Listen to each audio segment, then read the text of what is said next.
अस्सलाम वालेकुम दोस्तों, यहाँ पे आपको अहम तरीन खबर से आगाह करते चलें कि पाकिस्तानियों को हज की इजाज़त मिल गई। सऊदी अरब हुकूमत ने तमाम पाकिस्तानियों को हज की सआदत हासिल करने की इजाज़त दे दी है। चंद एक दो शराइत रखी हैं सऊदी अरब हुकूमत ने, वो आपको इस वीडियो में बताते हैं। लेकिन आप चैनल पे फर्स्ट टाइम है तो मज़ीद ऐसी वीडियोस के लिए चैनल को सब्सक्राइब करके साथ बेल आइकन ज़रूर इनेबल कर देनी है। तो आपको बताते चलें कि सऊदी अरब हुकूमत ने पाकिस्तानियों को हज की इजाज़त दे दी है। 18 साल से कम उम्र के लोग सऊदी अरब हज के लिए नहीं जा सकेंगे।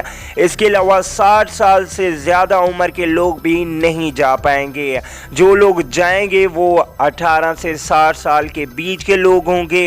वैक्सीन लगवाना उनके लिए ज़रूरी है और वैक्सीन लगवा कर वो हज की सआदत हासिल कर सकते हैं। बहुत ही अच्छी खबर है दोस्तों। अगली वीडियो तक के लिए इजाज़त दीजिए।